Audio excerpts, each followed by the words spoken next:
so often the young guys that I spoke to, when they first started experiencing those physical symptoms, they had no idea that it was anxiety disorders. Welcome back to the In Good Company podcast. The topic of today's episode is anxiety. Joining me today is soon-to-be Dr. Krista Fisher. Krista recently completed her PhD at the University of Melbourne in Australia, and she's a research fellow at the Movember Men's Health Institute. Her work focuses on young men's anxiety and the influence of how men's connecting online and in the community impact their mental health.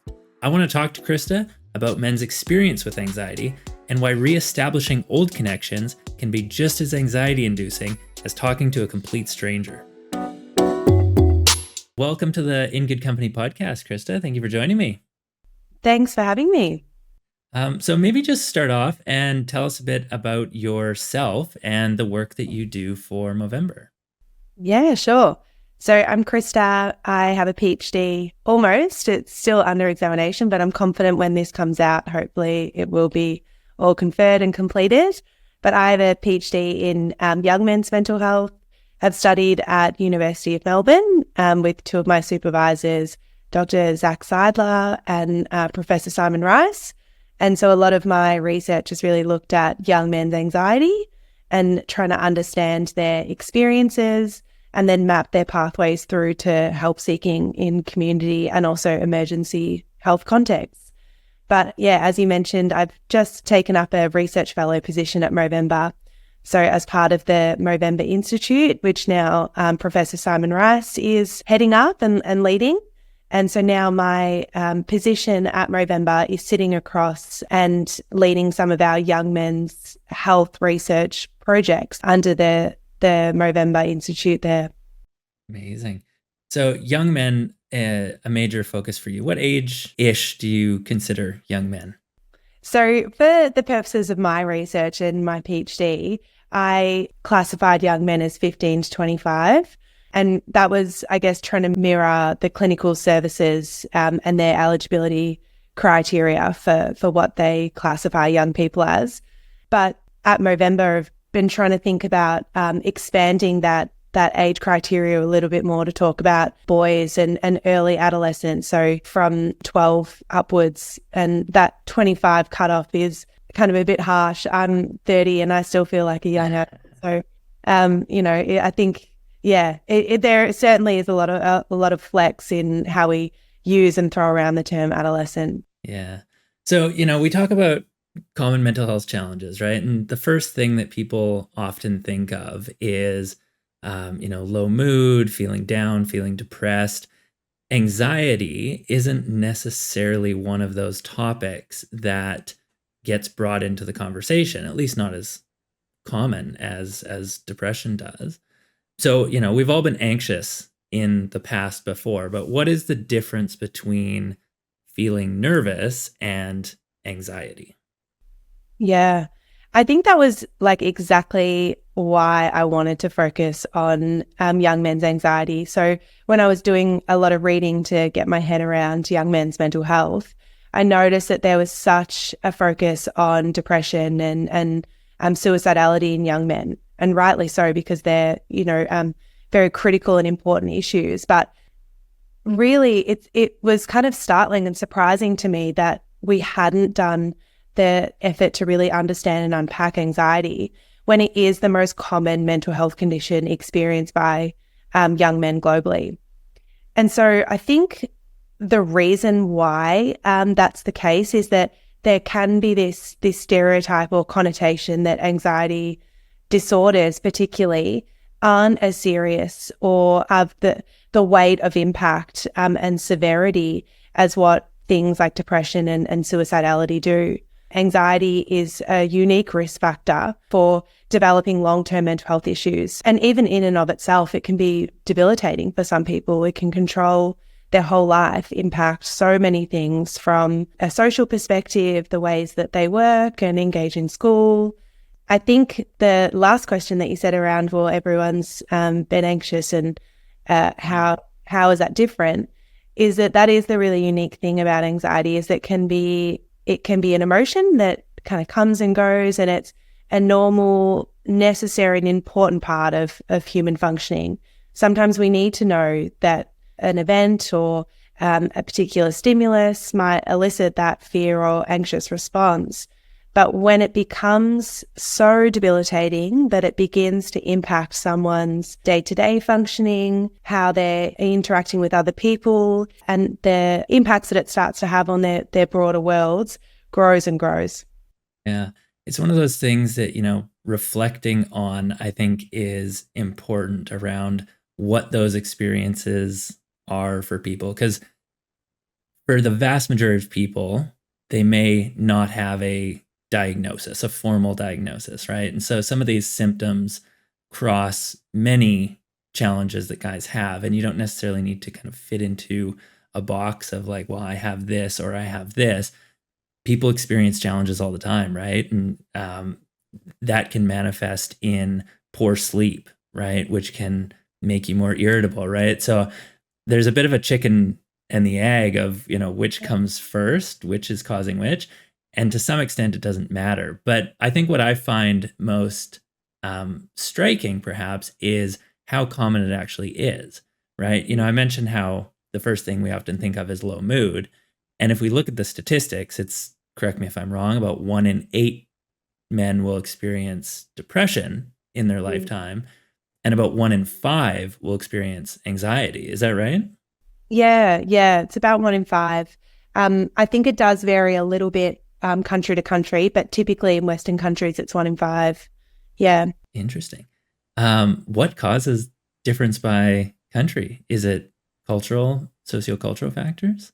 I think there's a few things, like I guess where we can poke holes in how common mental health condition like anxiety might be is we're reverting to prevalence rates, which are really reliant on young men in our conversation today going to a doctor and actually receiving a clinical diagnosis. So to do that, you need to have access to sufficient mental health care. So when I guess we're focusing in on low and middle income countries, when they don't have the psychologists and psychiatrists and mental health services that we do in higher income Western countries, they're less likely, understandably, to receive a diagnosis of anxiety disorders.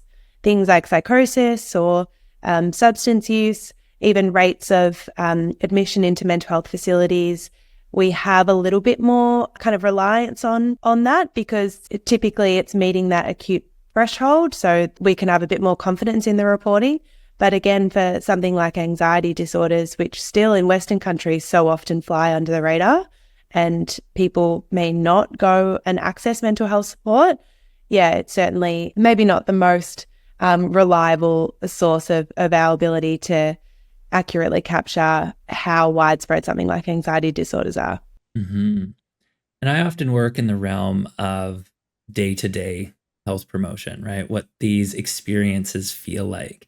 And we've been talking to a lot of men recently through research around what their experiences of mental health is like on a day-to-day basis and how that impacts their social connection and interacting with other guys. One story, for example, that was shared was a guy was talking to his buddy and he was saying, do you ever get that feeling where your heart just starts pounding to the beat of the music? So he was telling his friend this story about driving his car home and his heart was racing and he felt like the lights were flying by him. And his friend continued to, kind of probe a little bit and get him to explain a little bit more. And what the conclusion that they came to was that he was actually having panic attacks from some financial and work stress that he was experiencing. So sometimes we don't even recognize the symptoms until we kind of share them and articulate them. So what are some of those common experiences of anxiety that someone might recognize? It's a really interesting story that you shared, Paul. And as part of my PhD, one of the big focuses for that was, as I mentioned, beginning to understand young men's experiences of anxiety. And so how I did that was I interviewed 25 young men who self-reported having anxiety symptoms or had gone on to receive a diagnosis of anxiety disorders. And I asked them questions around how did anxiety first manifest for you? What was it like? How did it change over time? And what became really clear from those interviews and from the eventual theory that I developed for young men's anxiety was that so often it was manifesting as physical symptoms. So that can range from anything from headaches or nausea, that really quick heart rate, the respiratory kind of shortness of breath, examples that you'd articulated in your story, all the way kind of through to body tremors and really significant body aches and pains, even nausea and throwing up in the morning and things like that. And so because of the ways that we've kind of stereotyped anxiety disorders as a society and a community, often we don't really talk about the physical symptoms that are so closely tied to anxiety symptoms. So if a young man, and so often the young guys that I spoke to, when they first started experiencing those physical symptoms, they had no idea that it was anxiety disorders. And added on to that is the socialized pressure and expectations that young men were kind of often privy to, in the ways that anxiety disorders weren't really seen as something that men would experience. Those kind of traditional ideas that men don't get anxious, that they're not fearful, and all of these unhelpful ideals that can so often be tied to the traditional idolized representations of manhood and masculinity, meant that they perceived that they'd never seen anxiety in their dads or brothers or older men and role models in their life. So there was no reason to ever expect that they themselves would experience anxiety. Yeah, really interesting. So guys, similar with depression, I think, will first think about some of the physical manifestations of those mental health challenges, not necessarily the emotional manifestations. We talk about how irritability might be, observed in men experiencing some depression. Is it that we're thinking about and experiencing the symptoms differently, or do men actually experience different symptoms to anxiety? It's a very good question. And I think it's probably pretty hard to tell, because I guess to be able to have the understanding that those symptoms are anxiety, there needs to be a certain level of awareness and understanding there. So often at that initial phase, if there isn't that like base level understanding or awareness of anxiety, young men who I've spoken to as part of the research tended to just dismiss or kind of deny those symptoms when they first manifested. So from some of the other research that I'd read at the time, even though no one had really focused in on young men themselves, research that had looked at sex differences or gender differences in terms of responses on a measurement scale for anxiety tended to suggest that young women or women more generally were more likely to, I guess, report interpersonal relationship stress or emotional discomfort in response to these anxiety symptoms, whereas men were rating higher on the physical psychosomatic responses in the scale. So probably to get to the crux of that answer, we'd really need to be able to get an accurate capture of the first instance that people were experiencing anxiety. So yeah, it's a tricky one. So obviously you're very interested in young men's anxiety in particular. What role does age play in how guys experience anxiety? I think, again, going back to the prevalence rates, it was interesting that 15 to 18-year-olds, I think, or it could be 25-year-olds in Australia have the lowest rates of anxiety disorders. That is interesting in and of itself when, as I mentioned, we have to consider the rates of help seeking as well, and the reluctance in young men typically to go and engage in mental health services and actually seek help for anxiety disorders. So I think age plays a huge role. It's a kind of typical time of identity formation. More generally, some of the things that go hand in hand with anxiety around uncertainty and kind of worried about judgment and appraisal from peers, coupled with that critical stage of adolescence when there are typically a number of life stresses that you're actually going through for the first time. There's potentially leaving school and starting at university or starting a new job, engaging, maintaining, and potentially breakdowns of romantic relationships. So those critical periods of change and identity formation do tend to exacerbate anxiety symptoms and create unique experiences of anxiety as well. So it's interesting that the rates are lower among younger men, which suggests, maybe they're higher among older men. And it makes sense to me that there's certain things occurring during that life stage that are a lot of firsts, right? There's an aspect of exposure, right? It's the first time you're moving out of the house. It's maybe your first serious relationship. There's a lot of exposure pieces that you're trying for the first time. And it makes sense to me that there's a lot of anxiety around that. And that once you have a chance to deal with something like that in your life once, you're maybe more resilient, better equipped to deal with it again in the future. So what causes the rates to be higher later in life if young men are being exposed to all of these things for the first time that are potentially anxiety inducing? It takes, for the young men that I spoke to, a number of years to kind of be able to get to a place of acceptance with anxiety. So typically they kind of go through these different phases of initially noticing those psychosomatic symptoms or different physical kind of sensations of anxiety, but really having no real understanding or awareness that that was what was happening, that it was tied to a mental health condition. And there needed to really be a process of actually beginning to look internally and look retrospectively as to how those symptoms and kind of things that they were grappling with have changed over time. So unfortunately, often I think what I'd seen is that it almost needs to reach kind of a boiling point or tipping point where things start to change in life so much that maybe instances that hadn't elicited anxiety or ever provoked those kind of symptoms then had started to. So an example that sometimes I talk about is that a participant was saying to me that initially the symptoms that he now knows to be anxiety started to arise in a classroom context when he was completing an exam. And then those same symptoms started to come up at a football match on the weekend, when usually he never kind of had those sensations before a football game. And then eventually at social gatherings with friends that he usually felt quite comfortable with. Those different stages, that doesn't happen overnight.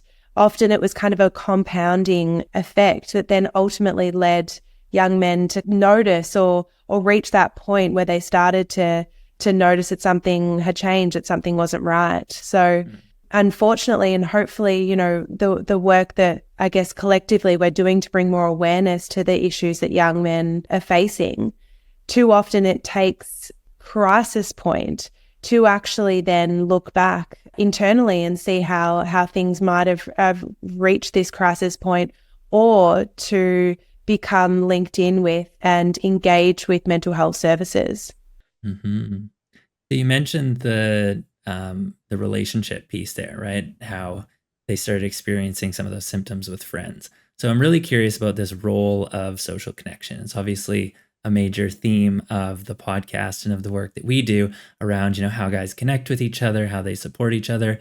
And it seems that it can be both a cause and solution to anxiety. How does social connection and anxiety relate to each other?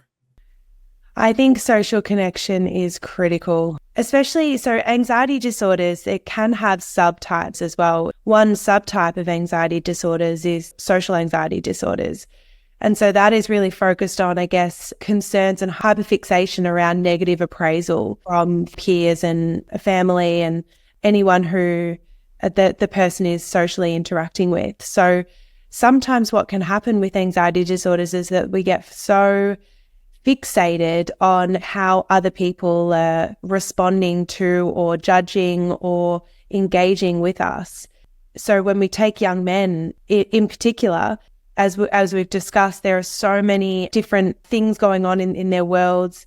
At adolescence, they're trying to establish friendship group, engaging in dating and intimate relationships for the first time. And so that can have a really significant increase in these anxiety symptoms that can be so closely tied to how other people are seeing, judging, and appraising you and what their responses to you are.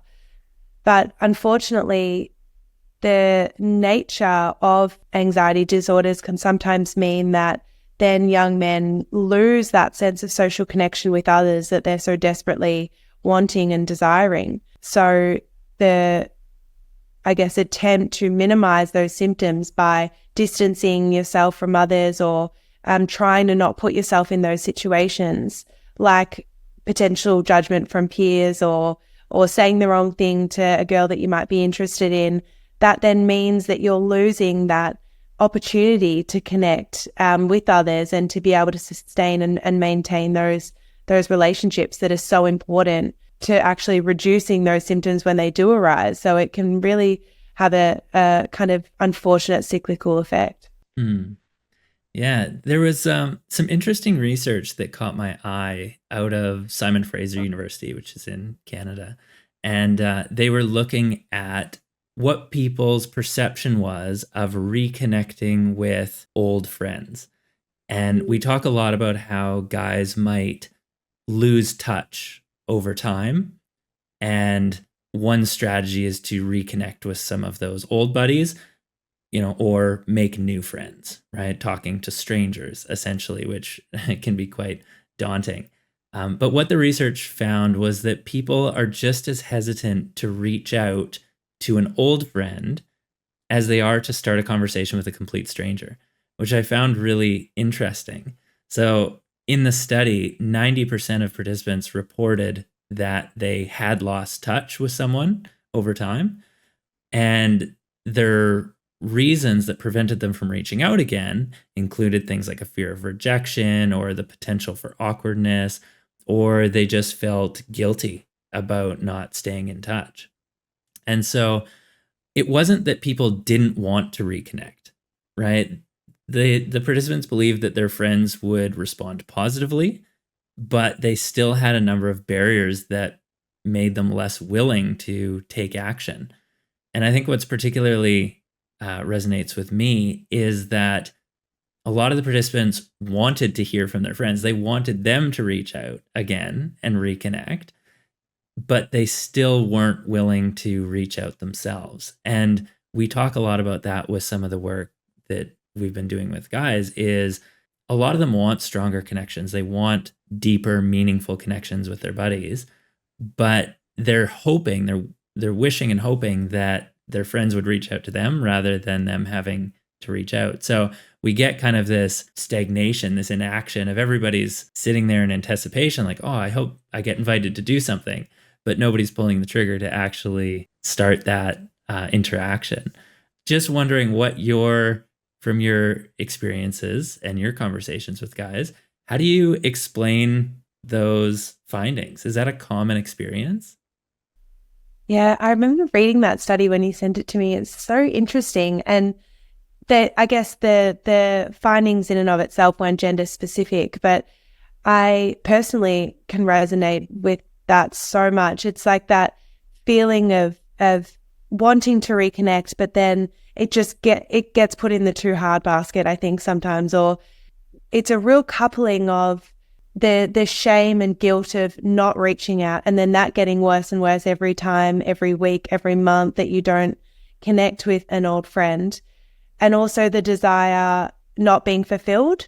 So potentially if someone's not reaching out to you, there can then be a resentment over time that I think feeds and fuels the guilt and shame that you're not doing it, you're not being the one to reach out in the first instance as well. So I do think it's certainly an interesting thing to reflect on, and hopefully future research to kind of unpack what are the different benefits between reaching out and reconnecting with an old friend and an old social support, for example, versus initiating new social connections. And I think that they give different senses of benefits and purpose as well, that sometimes reconnecting with old friends who you've gone through so many things with, that you might have grown up with, that might potentially know an old version or identity and memories of you, and that can have such a strong impact in being able to relive and reignite and reinitiate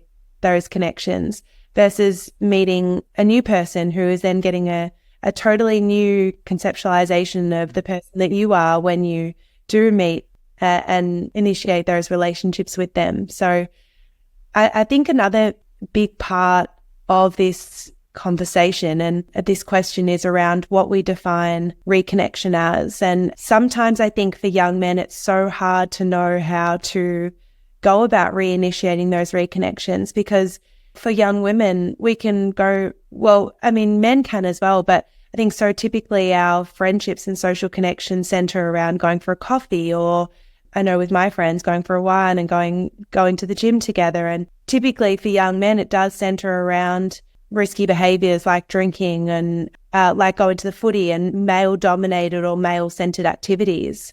And that doesn't necessarily give as much of an opportunity for those in-depth moments of connection and to feel seen and to get an opportunity to be able to share some of the things that are going on for you. So I also do think that there's a big part around the activities in which we center that reconnection on. Some of the work that I've done previously, the guys were very purposeful in their approach to setting up a conversation with someone, whether they were worried about, something that was going on, they wanted to check in with them, or it was just a social chat. It wasn't just this like happenstantial thing. They were actually quite thoughtful in finding the right place where it's not too loud and not too public and or too intimate, right? They didn't want to make it seem like a big deal.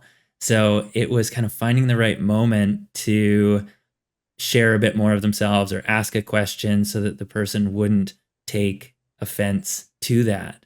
So maybe it's not that guys need to do things completely differently, but it's just how we approach doing things in some of those maybe more traditional settings. I mean, alcohol being a really common one, right? Connecting over beers. Some of the guys had some great examples of connecting over non-alcoholic beers, not saying everybody needs to move in that direction. But maybe it's not drinking so many beers that you forget what you talked about and, being able to circle back around the next day and say, hey, you mentioned something, we didn't chat about it, but just if you ever want to have a conversation about it, I'm here for you. That kind of thing. I think is like those subtle changes that we can start to make rather than making huge shifts, because I think we're going to get, a lot of resistance if we try and say, look, you're doing it wrong. You need to change. What are we doing well? How do we build on that? Yeah, absolutely. And it doesn't need to be a big change, as you said, but I think when you're doing things differently for the first time, it can feel like a big thing. There's that, like, in the example that you gave, potentially maybe someone's disclosed something over beers with you the night before and you think, oh, should I message him and just say, hey, mate, I'm here for you if you ever want to talk. And it's not a big deal, but it can feel like it. Yeah. So it just takes one person sometimes in a friendship group to display those behaviors or display those different ways of connection to then slowly start to shift the dial of a friendship group.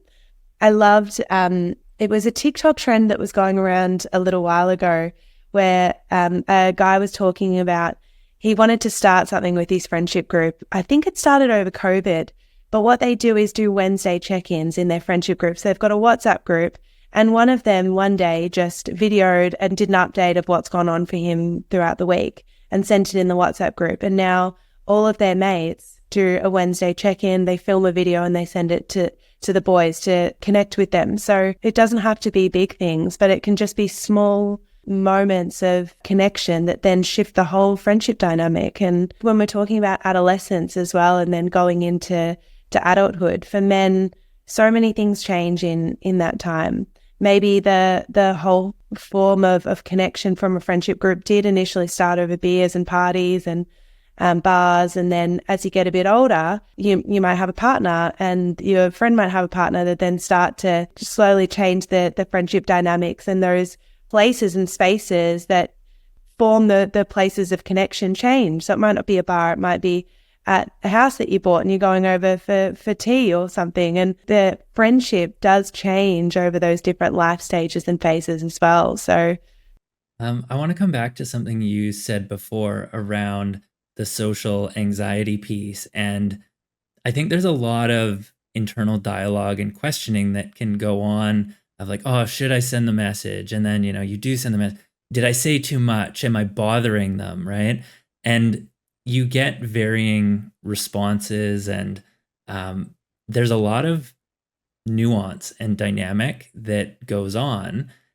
And I think there's the potential, the real potential, especially for a lot of guys, to just say, F it, it's not worth, like, whatever. It's more bother than it's worth, right? Because I've certainly had conversations where, somebody reaches out and is like, oh, hey man, how's it going? Like, kind of that, haven't seen you for a while, what's been going on? And you take some time and you write a detailed message back to them. And, this might occur over a couple hours or a couple days. And then the response that you get back is now this short, like, oh, that's good. And you, oh, how are you? Yeah, I'm good. And it's like, oh, I thought we were, I thought we were going to chat or, catch up. So you can take that personally, I think. How do you build the case that, you're not bothering someone, you're not offending someone, that it's okay to circle back after a period of time of like, oh shit, I forgot to respond to your message. I'm so sorry. Like, why don't we meet up? Or like, let's have a Zoom chat. How do you build the case to someone that maybe isn't convinced it's really worth it to reach out and reconnect? that fear of rejection is kind of exactly what you're talking about. And it's not just in a dating sense, that someone may not match your level of dialogue or interest in reconnecting. And probably my way of building that case potentially for still putting yourself out there anyway is that you can't assume how somebody is going to respond to you before you've even attempted something. So the nature of anxiety is that sometimes it can put all of it's a negative bias. So you can assume or anticipate or expect a number of things that can happen, all being negative, that then lead you to think, oh, well, it's not worth it, because the fear of those potential negative outcomes occurring is too significant. It's too difficult. It's too taxing and too hard. But where we know the best treatment and management of anxiety comes from is that exposure therapy. So doing it anyway.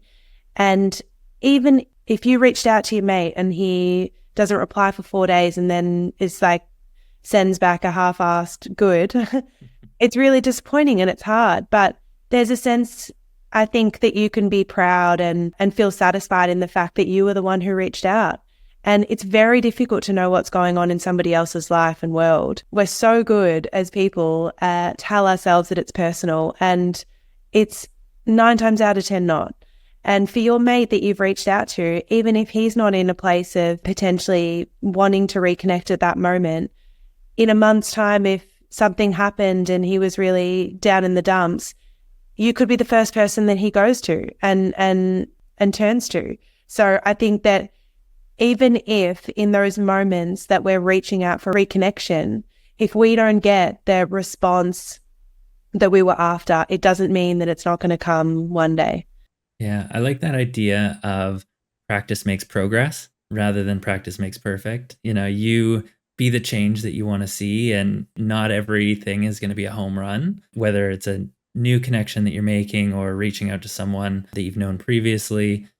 Not everything is going to go how you hope, but as you say, if you don't take that personally and you just kind of, yeah, okay, no worries, water off a duck's back, try a different approach, try a different person, whatever that might be, I think the benefit is there in the long run to having that deeper connection, because you're inevitably going to come across somebody that, you can relate to, that you've got the same interests as, and that, when life gets tough, now you've got each other's backs, right? But you need to have those connections ahead of time rather than waiting until you are thinking, oh, I should reach out, but who the heck could I possibly ask at this point? Yeah. And I was just thinking too, in some research that we did, we asked young men who have anxiety how they seek support. So in those times where they're really anxious, who are they turning to? Informal support. So being friends, being family, being partners if they have it. And majority of the young men were saying that they would reach out to someone who has reached out to them in the past wanting help. So I think that the idea of reciprocal help giving or help seeking, this is in a context of mental distress, but I think it can be just more broadly for life issues that people are going through. We're much more likely to confide in and to go to people who we know have reached out to us and been vulnerable or sought support from us about a number of things in the past. So I think that goes to exactly what you're saying and maybe puts it into perspective in terms of the conversation around anxiety disorders and mental health issues as well. So, as you know, we have a big focus on the podcast around strategy. What can we actually do? What can our listeners actually do to maybe overcome some of that social anxiety and reach out, reconnect, or go out and meet a stranger? Because as we saw from the research, maybe it's just as difficult to do both, right? So what is your top tip? What's your best strategy that you can offer for somebody who is looking for some advice in this area?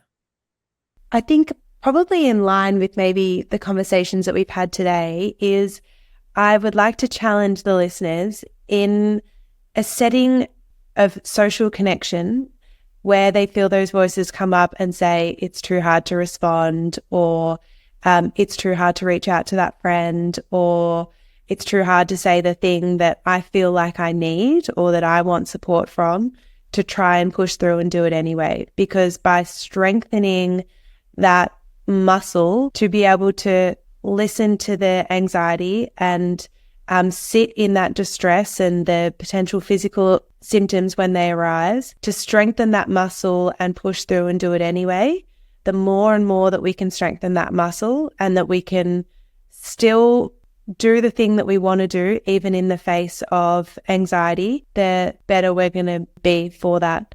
And that is the ways in which I think young men in particular are going to be able to maintain and cope with anxiety disorders and get better at sitting and accepting those symptoms when they arise. Amazing advice. And I love the analogy of thinking of it like a muscle, like a skill that you are training, right? Just like you would practice your free throw, you're going to practice this and you're going to get better at it over time, to the point that you don't necessarily have to think about what you're doing. You just are doing it naturally. It's become kind of automatic and autonomous. Well, thank you so much for your time, Krista. It was great chat and appreciate all of your advice. We will connect with you again sometime soon. Yeah, look forward to it. Absolute pleasure. Thanks, Paul. Be sure to check out the In Good Company website to learn more about men's social connection and peer support. Have a burning question or an idea for a future episode? We'd love to hear from you. Drop us a line at mens.health@ubc.ca. Thanks for listening.